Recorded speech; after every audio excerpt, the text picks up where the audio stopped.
I can't speak for anyone else, but I know that I can read a book and all of its chapters within this history book of our, you know, forefathers and our Lua Yahuwah several times, and each time I pass through Ruach HaKodesh shows me something that I missed the last time I came through. And a lot of times for me personally, it seems like it's something that is relevant to whatever stage I'm in my current walk with Yahuwah. And so I want to share with you one of the revelations that Yahuwah has shared with me recently via Ruach HaKodesh. That's what we're going to talk about today. All right, let's get into it.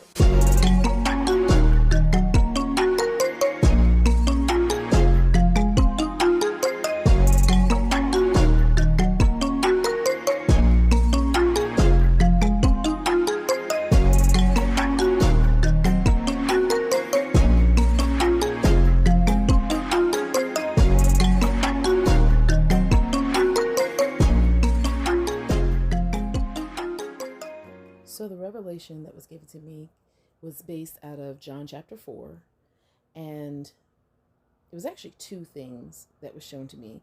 The first was there's a prophecy in Yekazqua or Ezekiel 37 that talks about the two sticks being brought together, and you can see this being fulfilled in this interaction that Yahusha has with this woman at the well. And then the other thing is about the woman herself and the technically 6 non-husbands that she had been with. All right. So I'm just going to jump right into it. Before I do, though, by all means, please pause this podcast and please have your Bible in front of you so you can go and you can see these things for yourself, or at least take some notes if you're able to, or come back to it. But somehow, some way, please go look this stuff up for yourself. Don't ever just take someone else's word for it. Always go back to Yahuwah about it, because everybody is capable of being wrong at some point in time. But with that being said, I'm in Ezekiel 37, and I'm just going to read verses 15 to 19. And the word of Yahuwah came again unto me, saying, Moreover, son of Adam, take you one stick and write upon it for Yahudah and for the children of Yashar'al, his companions. Then take another stick and write upon it for Yosef, the stick of Apharayam, and for all the house of Yashar'al, his companions, and join them one to another into one stick, and they shall become one in your hand. And when the children of your people shall speak unto you, saying, Will you not show us what you mean by these? Say unto them, Thus says Adonai Yahuwah, Behold, I will take the stick of Yosef, which is in the hand of Ephraim, and the tribes of Yashar'al his fellows, and will put them with him, even with the stick of Yahudah, and make them one stick, and they shall come in, and they shall be one in my hand. So Ruach HaKodesh was showing me the purpose of Yahusha's encounter with this woman. So I'm going to read the first 5 verses of John chapter 4. As Yahusha is known, so the Apharayam, or the Pharisees, had heard that Yahusha made and baptized more disciples than Yahuchanan, though Yahusha himself baptized not, but his disciples. He left Yahud and departed unto Galil. So this is Judea and Galilee for those who aren't aware. And he must needs go through Shamaron, which is Samaria. Then came he to a city of, I'll just say Samaria, which is called Shachar, near to the parcel of ground that Yaakov gave to his son Yosef. Now Yaakov, I said I was going to read to 5. Okay. So you see that this is a piece of ground that was given to Yosef. And we just read in Ezekiel 37 that, Ephraim is one of Joseph's sons. Ephraim and Manasseh are the 2 sons that Joseph had. So this is already setting you up for this. But I just want to go back to verse 4. And he must needs go through Samaria, is what verse 4 in John chapter 4 says. So right now you already see him bringing the two sticks together. So how do I know this is what's going on? Because I know this because if we go to Isaiah, Yashar'al 7 and 9, we will see that Samaria is the capital of Ephraim.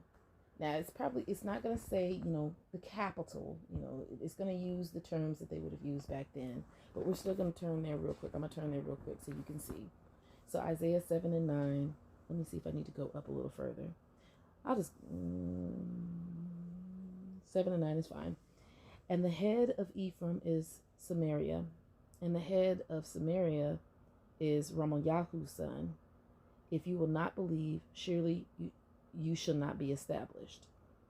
So when they're saying the head of Ephraim is Samaria, they're letting you know that's the capital. So I just want you guys to know, when you think of Samaria, think of Ephraim in the northern kingdom, okay? So Yahudah is coming and he's sitting at this well, and this woman from Samaria comes to the well.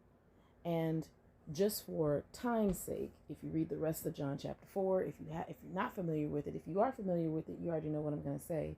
But after he has this encounter with her, she drops her vessel that she came to draw water from the well with, and she runs back and she tells the men, come see a man that told me everything I ever did. These men, because of her testimony, they come to Yahudah, and then once they hear the word that Yahudah is speaking to them, they say, no longer do we believe because this woman told us about him, but we believe because we've heard him ourselves.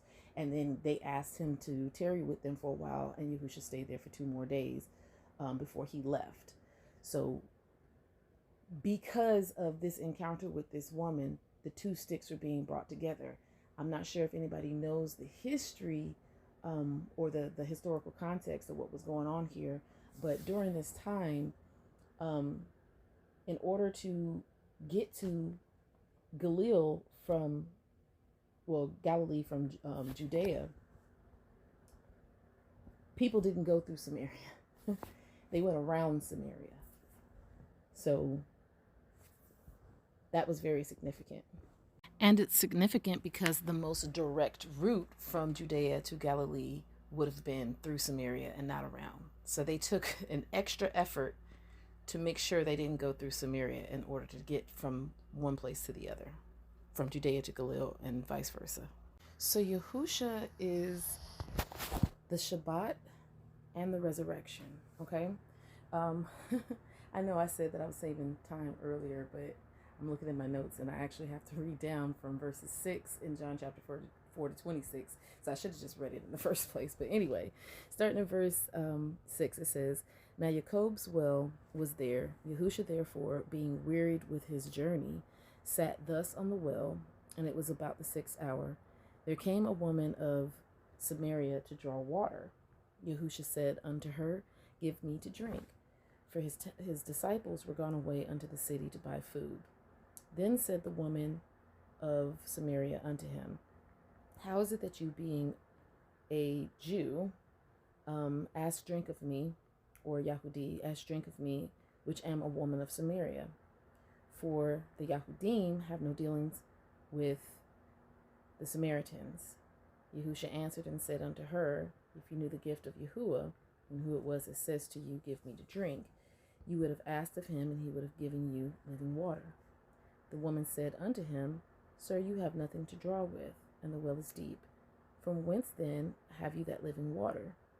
Are you greater than our father Jacob, which gave us the well, and drank thereof himself, and his children, and his cattle? Yahudah answered and said unto her, whosoever drinks of this water shall thirst again, but whosoever drinks of the water that I shall give him shall never thirst. But the water that I shall give him shall be in him a well of water springing up into everlasting life. The woman said unto him, sir, give me this water that I thirst not, neither come hither to draw. Yahudah said unto her, go call your man, and come hither. The woman answered and said, I have no man. Yahudah said unto her, you have well said, I have no man. For you have had 5 men, and he whom you now have is not your man. And that said you truly. The woman said unto him, Sir, I perceive that you are a prophet. Our fathers worshipped in this mountain, and you say that in Jerusalem is the place where men ought to worship.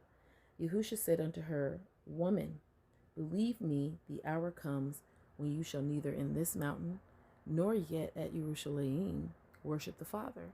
You worship you know not what. We know what we worship, for salvation is of the Yahudim. But the hour comes, and now is, when the true worshippers shall worship the Father in Ruach and in truth, for the Father seeks such to worship him. Yahudah is that Ruach, and they that worship him must worship him in Ruach and in truth. The woman said unto him, I know that Hamashiach comes, and which is called Messiah. When he is come, he will tell us all things. Yahushua said unto her, I that speak unto you am he. Okay, so there's a lot going on in that little section of verses. The first thing that I wanted to go ahead and do, because Yahushua is the Shabbat and he is the resurrection, I want to first qualify those statements with witnesses, whoever the writer of Hebrews is, and Matthew. So you know, again, that I'm not speaking out the side of my neck, that I'm saying what the word is saying. Or at least I believe I'm saying what the word is saying. So I'm just going to read Hebrews 4, verses 8 to 10, but I do recommend going back and reading the entire chapter. It's only 16 verses for full context. But it says, For inasmuch as on this day Yahushua rested, he would not have spoken afterward of a different day. There remains therefore a Shabbat for the people of Yahuwah. For he that is entered into his rest, he also has ceased from his own works as Yahuwah did from his. Then I'm going to go to Matthew 11, 28 to 30, and then Matthew 12, verse 8. And again, I'm just reading the verses, but always go back and read the entire chapter for better context. But come unto me, all you that labor and are heavy laden, and I will give you rest. Take my yoke upon you and learn of me, for I am meek and lowly in heart, and you shall find rest for your souls. For my yoke is easy and my burden is light. And then verse 8 in chapter 12, for Yahuwah is the essence and the Shabbat, the son of Adam. So that was the witness to Yahushua being the Shabbat, and to him being the resurrection. I'm just going to read Yehukanan, John chapter 11, verses 21 to 25. Then said Martha unto Yahushua, Master, if you had been here, my brother had not died. But I know that even now whatsoever you will ask of Yahuwah, Yahuwah will give it you. Yahushua said unto her, Your brother shall rise again. Martha said unto him, I know that he shall rise again in the resurrection at the last day. Yahushua said unto her, I am the resurrection and the life. He that believes in me, though he were dead, yet shall he live. Okay, so going back to John chapter 4, verses 6 to 26, the encounter that Yahushua has with the woman at the well, I just want to drop down to verse 15. The woman said unto him, Sir, give me this water that I thirst not, neither come hither to draw. Yahushua said unto her, Go call your man, and come hither. The woman answered and said, I have no man. Yahushua said unto her, You have well said, I have no man. Now pay attention to verse 18. For you have had 5 men, and he whom you now have is not your man, and that said you truly. So this is where I want to pause right here. That was verse 18 that I just read. So here is where the revelation through Ruach HaKodesh came to me. All right? So just bear with me, please. Just bear with me on this one. So in this encounter, this woman represents Yashar'al as a whole. All right? And the 6 husbands, apologies. The 6 husbands, the 5 she's already had, and the one she's currently with that's not really her husband, the 6 men, apologies. Those represent the 6 days of the week, the millennial reign being the 7th day of the week, right?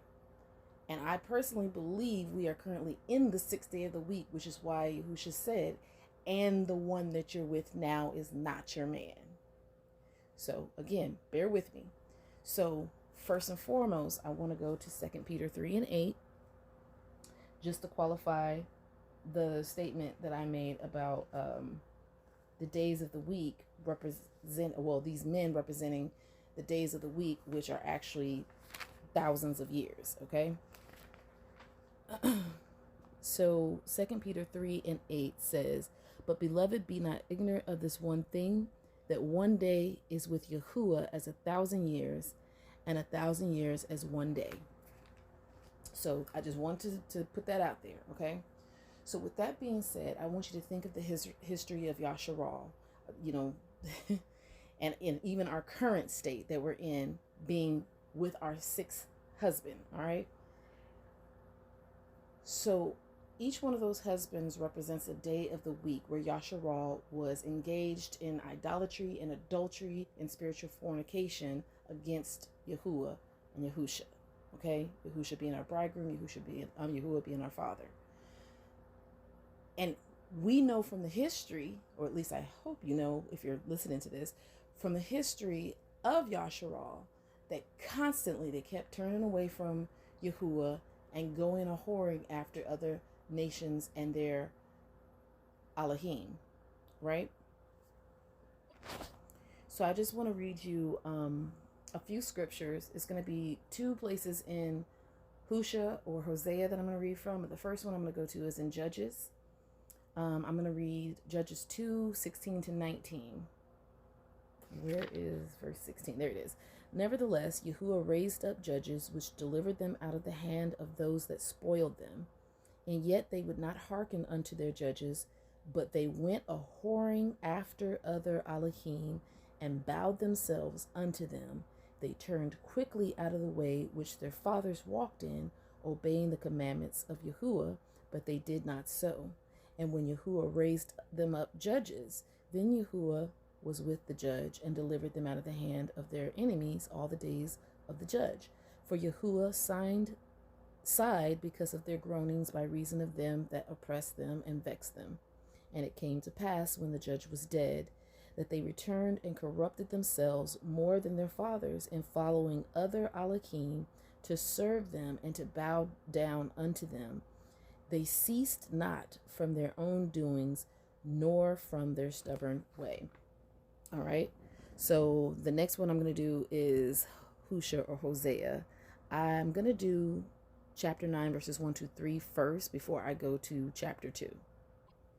So the thing with Hosea, most people know, is that he was married to a woman that was for the streets, Gomer. All right. Yahudah actually told him to go marry this woman. And while she did bear children for Hosea, she was also for the streets. So she was out in the streets getting her street thing on, right? Just gonna leave it right there. But then every time Hosea would take her back, forgive her, they'd have another child. He'd name the child something that was a rebuke against Yashar'al, and then Gomer would go back to her street mentality, and she'd be for the streets again. And so Gomer in this situation represents Yashar'al as a whole. Hosea represents Yahudah. Realistically, Yahusha, but then Yahudah, that gets tricky. So just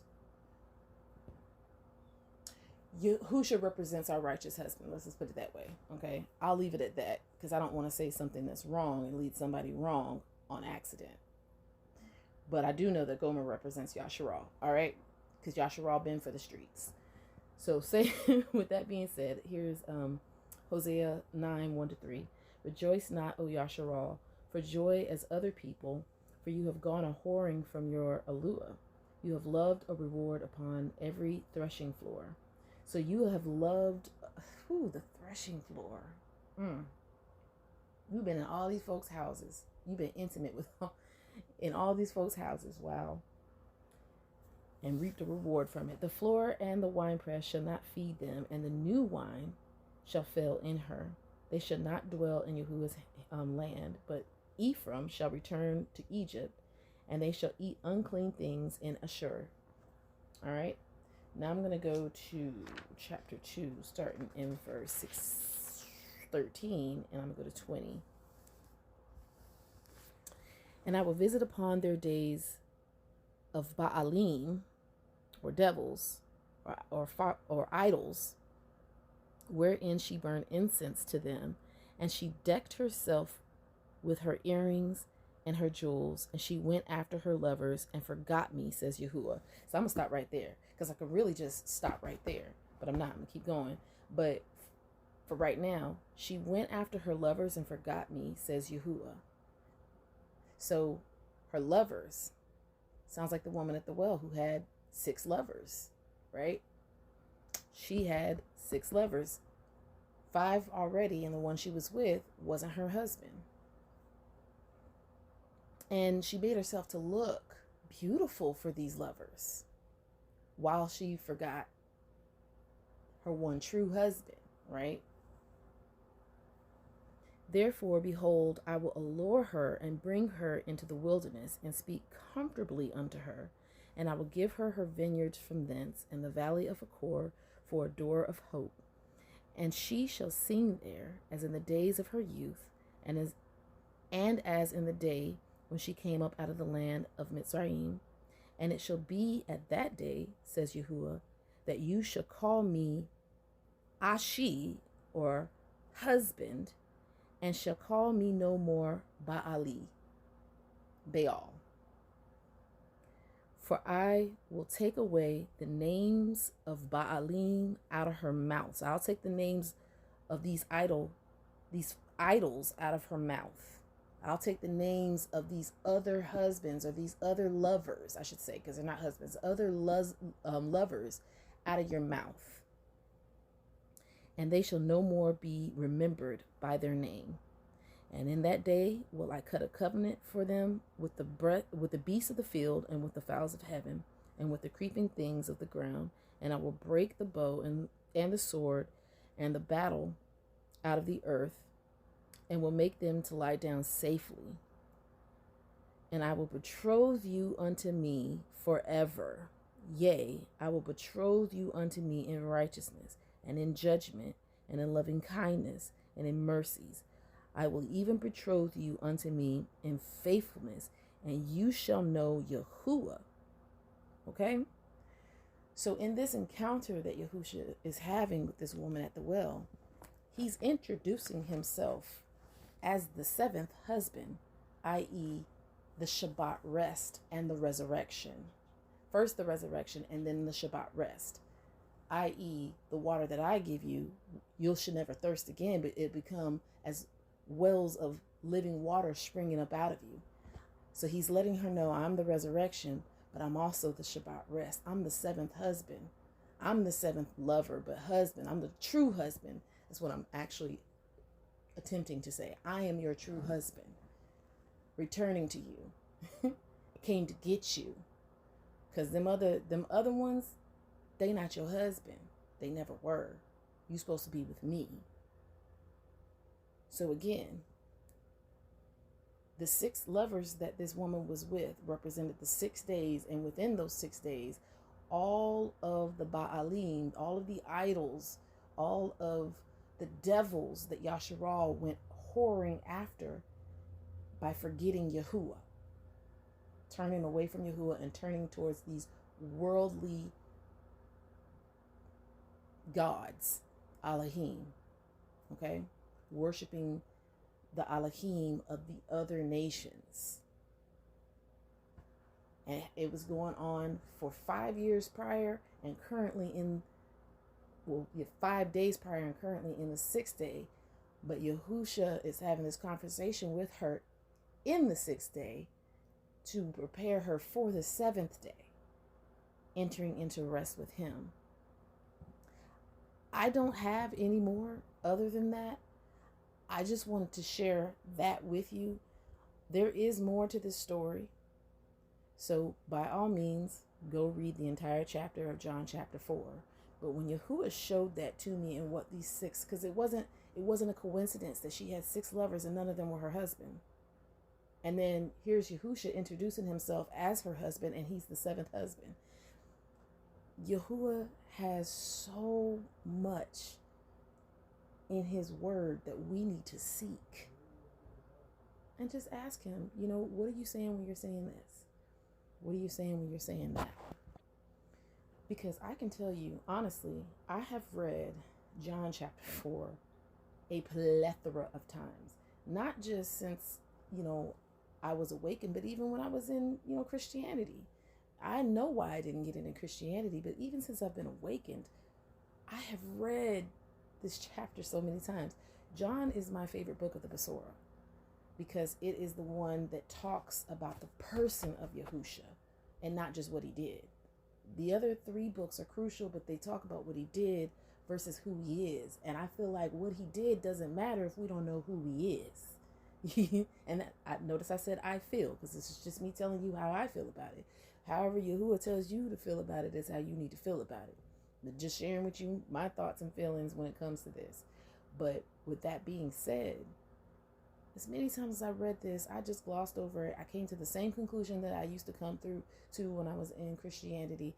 Oh, well, she was just out there being all loose. And then he came and, he showed her who he was. And she was like, yo, I want that. And then I got a tip of what it was, but I didn't get the fullness of what was really going on right here.